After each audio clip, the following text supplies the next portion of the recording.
I'm Lynn. And today we're going to be reviewing and talking about Return to Camelot by Nestor Games.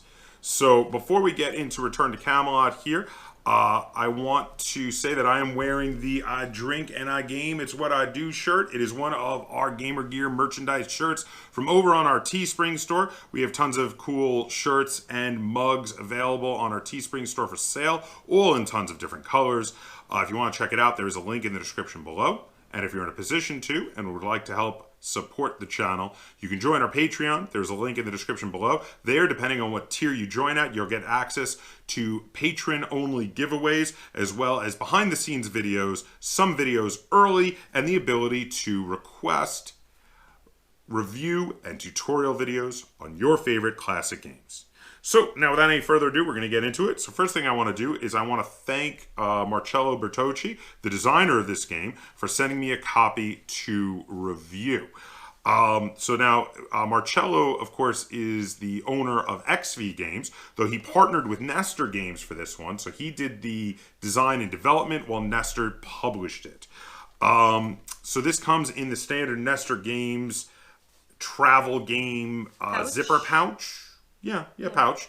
It's kind of shaped like a mini duffel bag. It's kind of neat. Now, things I like about this pouch. One, it's very portable. It's nice. You can stick it in a pants pocket or in a backpack. It has these loops. You could put a carboner. Oh, you can totally. Like clip it to something. Or yeah, so it's got lots of ways to carry it. I like that each one has a different symbol on the side. So for Return to Camelot, you have the castle. I like, it says big letters Nestor Games on the side there. But I don't know if you notice, there's nowhere it actually says the name of the game on it. That's my first minor gripe. I would have liked it to maybe either on the other end over here or on the other side over here, say Return to Camelot on it would be cool. But other than that, it's actually a pretty awesome way to have a travel game. This pouch is really neat. And the zipper is nice. It's good construction. So then we pull out the components here. And we've got a neoprene mousepad type game board, which is very nice. I really like the production on this. It says Return to Camelot there. It's got a little map, classic map style behind the squares, which is really freaking awesome. It also shows you got both Nestor Games and XV Games on the board there in the corners. You've got the rules. Because of how you can roll this up inside the board, it just seems to get curled, but actually kind of protects it from damage a little bit, which is something you don't see in a lot of travel games. So that's pretty nice. Don't you think? Yeah. And we've got the game pieces. Why don't you open up the game pieces while I talk about the rules? So the rules are one page folded up and curled around. It's got nice diagrams to show you a couple of the key points of how setup is done. And then it has a thorough explanation of the rules. The rules are fairly easy. I had no problem understanding it from this one sizable page. Or if you judge it by how it gets folded up, maybe 4 smaller pages. I taught you pretty easy, probably in under like 5 minutes. Yeah. And you got it pretty quick, right? Yeah. So the pieces are this black, shiny plastic with symbols of what they are. So this is a soldier with the sword. This one is a wizard with the little stars there. We have a lord with a crown. I don't know why I said castle. And a knight with a horse, which, anyone who's played chess knows that the horse means it's a knight. And that's basically it. That's everything that comes in the, except twice as many pieces because there's a second bag of pieces for the other player. That's everything that comes in the pouch when you get a copy of Return to Camelot. So now we're going to head over. We didn't talk about, they don't have age and stuff on here. No, they don't. They don't. They just have no 0 to 3. Yeah, not for children, which is accurate. So that is accurate. Maybe we should discuss how long this game goes. This is a pretty, so first off. Well, it's abstract strategy, so it goes as long as the people are matched, like equally matched or not equally matched, What age do you think you would recommend this to? Obviously not 0 to 3, but 12 and up. Yeah, because this is a little advanced. There's a lot to this. Is there nothing on the? No, there's not. Nothing I could see for. It just says strategy game for 2 players. So it's definitely It's definitely 2 players. I'm right around there. I think maybe a 12 and up is probably a good estimate. And the time on this one is probably around 20 minutes. Usually seems to go about 20 minutes. Sometimes a little longer or a little shorter, depending on what goes on. Because this is one of those games that could end really quickly if you catch your opponent. We'll explain all the victory methods. But like for instance, if you find their lord early and you catch them when they didn't anticipate one of your attacks, it could end quickly. Or if you take a long time capturing and redeploying units, it could go longer. So it kind of depends, you know what I mean? What do you think? Yeah. Okay. So anyway, without any further ado, we're going to head over to the table and we're going to run you through a few turns, show you how this game plays, and then we're going to come back and we're going to talk about how this game feels, and we're going to rate it and review it. Okay, so here we are set up to play a game of Return to Camelot. We set the camera up this way so you can see my pieces here. Now, we have to set up the pieces in the second row so that the one square on either end of the second row is empty, and then in the third row into the board so that 2 squares on either end are empty. The other pieces are all set up in their various spots. Now, the knights look like horses, the soldiers look like swords, and the wizard is the 3 stars, and the lord is the crown, not giving away where any of my pieces are. So you can see my pieces, but you can't see Lynn's because we each set them up secretly. Now, during your turn, you can make one of a few moves. You can do a move, which is moving one of your pieces 1 space in any direction, either orthogonally or diagonally, though when moving, you must end closer to your opponent's side of the board than you started, unless you are already in your opponent's back row, or your movement would put you adjacent to one of your opponent's pieces. You can also do a jump. Now with a jump, you can jump over one of your own pieces like that there. Now with a jump, you also must move closer to your opponent's side of the board than you started, with the same restrictions as it is with a move. You can also do a deployment where you can place one of your previously captured pieces on any of the 4 rows on your half of the board. And you can do a capture. Now when you capture, you have to already be adjacent to one of your opponent's pieces. Let's say that this piece here was adjacent to this piece here. You would capture it by jumping over it, but it's jumping over an opponent's piece, so it's a capture, not a jump. You must capture if you have the option, and once you have jumped, if you can keep capturing, you keep doing so, but if you can capture multiple pieces, you have the choice of which one to jump over. So in this case, I would jump over this piece, capturing it, and then I could choose to capture this, or this piece, and possibly even keep going. Now, if you start the turn with one of your pieces in one of your own castle spots in either of your corners on your side of the board, you must move out unless there is a capture to be made. Captures take precedence. Some of the pieces have special moves they can do by revealing them, or once they are already revealed. We're going to go into those when we do it. You win the game by either occupying both of your opponent's castles with any of your pieces, or occupying one of them with your lord, or if you capture your opponent's lord, you win the game. So now, without any further ado, we're going to jump into it. Lynn, do you want to go first or second? I'll go first. Okay, so Lynn's going to start us off. So Lynn started with a jump that she did diagonally there to set up possibly a future capture. I am also going to do a jump.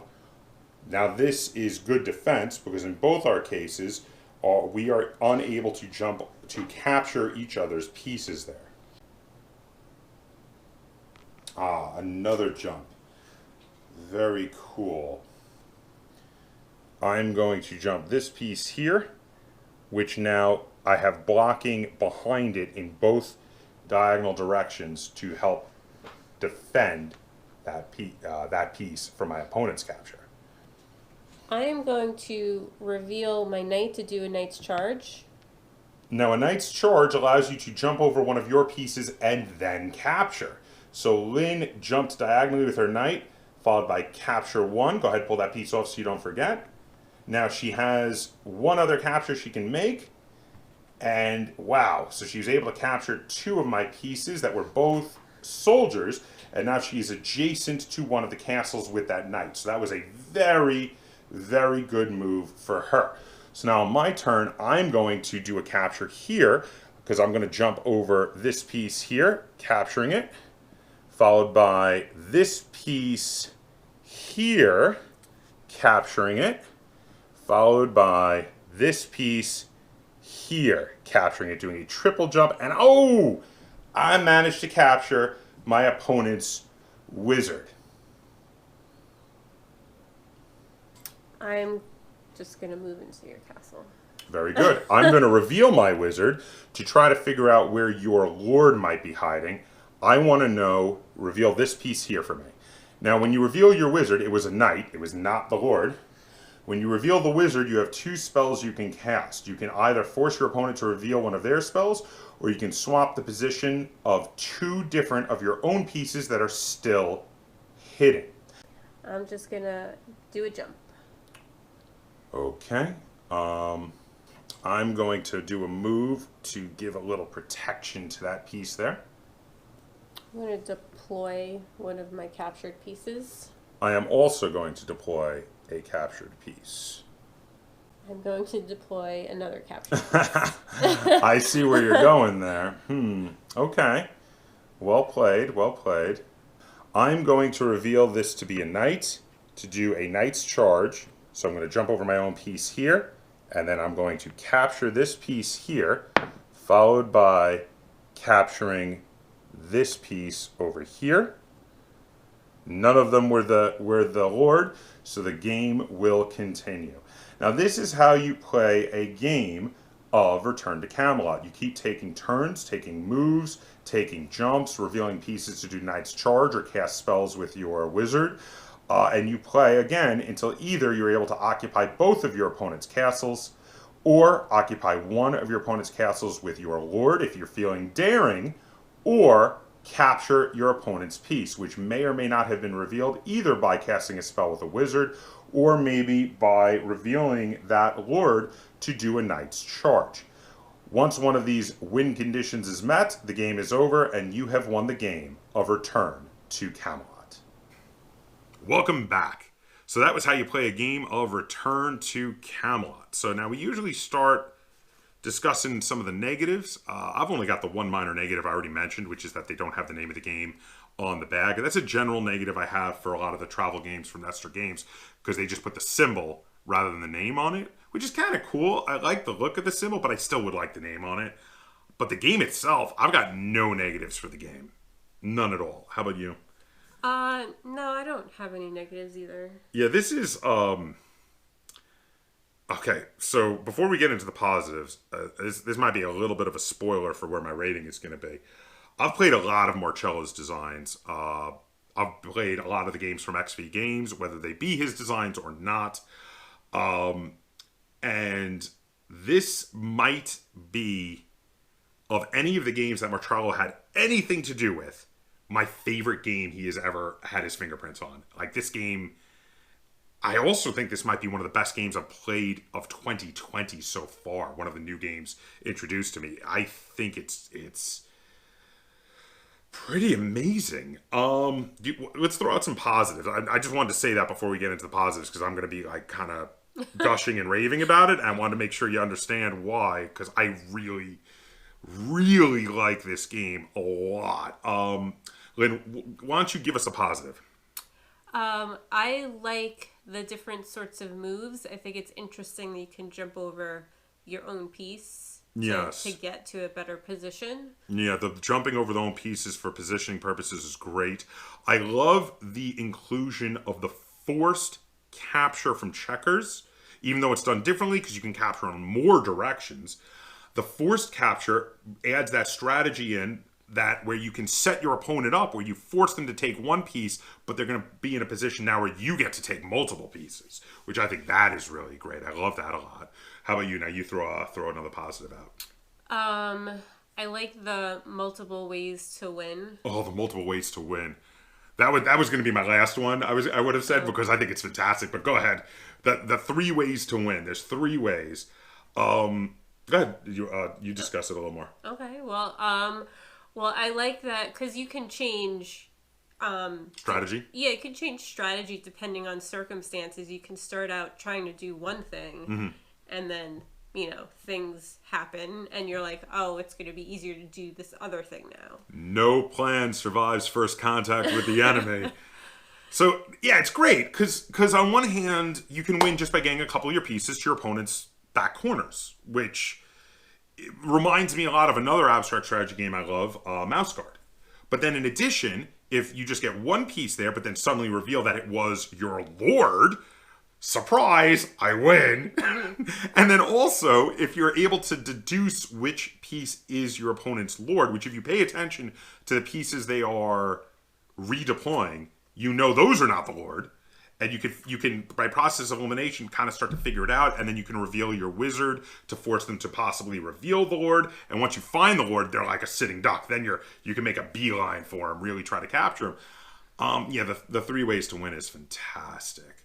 Also, I love even though it's not used as much as it is in Stratego, I love the hidden piece element. The main reason for the hidden piece is to hide where your knights are before revealing them to do a knight's charge, which is awesomely fun. Great way, to do a special move, jump over a piece and then capture, which is really cool. You did it. Yes. You do it a bunch. You're very big on the knight's charges. And also to hide your lord, of course, and also to hide your wizard before you use your wizard. And I like that a lot too. Anything else we want to draw attention to specifically that is really, really cool about this game? No, I don't think I have anything else. So, all right, bottom line. The strategy and tactics in this game are deep. You've got the hidden pieces are great. The ability to reveal to do special moves like the Knight's Charge, which is awesome. The 3 methods of winning, which is great. And bottom line also, this game is amazingly fun. Another thing, we forgot to mention. So something we realized during our very first game of this. So all game I was winning. I was capturing Lynn's pieces left and right. And I was winning, and I was winning, and I was getting really, really overconfident. And then Lynn pulled a Knight's Charge, did a quadruple jump, and took out my lord, and won the game. And the thing I'm drawing attention to is you are never out of this game. Even when you're losing, you're down to like 1 piece. If you can find your opponent's lord, that's it. Doesn't matter that you were down to that 1 piece. That 1 piece didn't get captured. That 1 piece was your lord. You revealed it. You did a Knight's Charge with it, because you can do a Knight's Charge with the lord, and you captured your opponent's lord, and that's all that matters. And it's game over. And I love the ability to have those crazy comebacks in this. That is a really, really cool ability to do. Quick correction. When I said 1 piece, it would have had to be 2 pieces, because you need another piece to jump over before capturing to do the Knight's Charge. So you would have had to have 2 pieces left, one of which was your lord. Anything else? But I don't think anyone would ever let it get that bad, and because unless you literally didn't capture any of the other person. Well, that's what I'm saying. Even if you literally didn't capture and you're getting your butt kicked. Why would they? Well, but like in that game, you were really far behind. You weren't that bad off. You had a few more pieces on the board than that. I captured things. You did capture things, but the point was you were like severe. I think you were down to about 4 pieces on the board, and you still won because you revealed a knight and you did a Knight's Charge, and you took out my lord. You were like jump, jump, jump. And then you were debating between a couple pieces to jump, and I'm over there looking at the board like, ugh. And you were like, what? And I'm like, one of those is my lord. And you were like, ooh, which one? I'm like, I'm not going to tell you. And then you chose correctly, and you won the game. And I think that was a great introduction to what is so awesome about this game. I lost, but I had a great time, and I thoroughly enjoyed it, and immediately wanted to play it again. And yeah, spoiler alerts there. This game is phenomenal. I mean, it's really, really fun. Now, I know we're both going to be rather positive about this game, but I thoroughly think, because of how much I'm raving about it, that I like it more probably than you do. Okay. So I think you should rate it first. Okay. But first, do we have anything else we want to talk about in regard to Return to Camelot? No. No? Nothing else you wanted to mention? No. All right, so... Oh, and also, one last thing, the production. I talked a little bit about it at the beginning. Love the shiny plastic pieces. They look really great. Love the symbology for the different units. They look great. Love the map board. The map behind the squares of the board looks beautiful on the table. Love the neoprene mat. I think those are great. What are your thoughts on the production? I think the production is really good. All right. So, why don't you rate it, and then I'll rate it. I'm going to give it an 8. Oh, that is a really high score. Okay, so what? I mean, we have talked a lot about it, but like, what went into your feelings behind your 8 score? I enjoy playing it. Mm-hmm. I am undefeated. You are undefeated. I haven't beaten you yet. I'm working on it. I will win one day. It's gonna happen. Okay. I never seem to beat you at any of the hidden piece games. Like, you're really good at those. I don't know why. I don't know why either, but I came close to beating you a couple times, but then you always sneak out a victory. I'm going to go even higher. I'm going to go 9 stars out of 10. I love this game, and I've never won it. She keeps kicking my butt. And that's how you know the game is phenomenal, that I'm going this high with a game I've never won. This is a possible contender for my favorite abstract strategy game of all time. That's how high I'm rating it. I did tell you from the beginning how much I love this game. I said it was one of the best games of this year and all that, but I still held back a little bit. I didn't want you to realize this is possibly my favorite game of all time. I have to play this a few times back to back with Yinch, which was currently my favorite abstract of all time. This might have beaten Yinch. That's how much I love this game. This is a 2 thumbs way up. Get a thumb up there for me. 2 thumbs way up review from us, because we both really like this game. 8 stars from Lynn, 9 stars from me, 17 total stars from us here at the Board Game Captain. We really, really, really like Return to Camelot. So I think we can definitely recommend it to people. What do you think? Yeah, if you like abstract strategy games. You like games with deep strategy, multiple ways to win, hidden pieces, all of these things. Yeah, get this game. This game is really awesome. King Arthur references. Oh yeah, you loved it. You didn't even get to mention that. You didn't get to mention the lovely King Arthur reference. It doesn't have any impact on how the game is played. Well, it's the storyline behind it. I think the storyline is supposed to be that it's after King Arthur's death, and these are lords like fighting over Camelot, basically.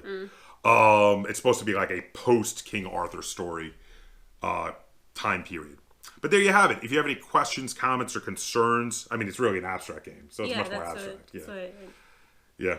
So if you have any questions, comments, or concerns on either this video or Return to Camelot, be sure to put them in the description down below. And if you enjoyed this review and tutorial video and you'd like to see us do more like it, be sure to give this video a like, share it on all forms of social media, and if you haven't already, please subscribe to the Board Game Captain. That's Captain spelled with a K on YouTube.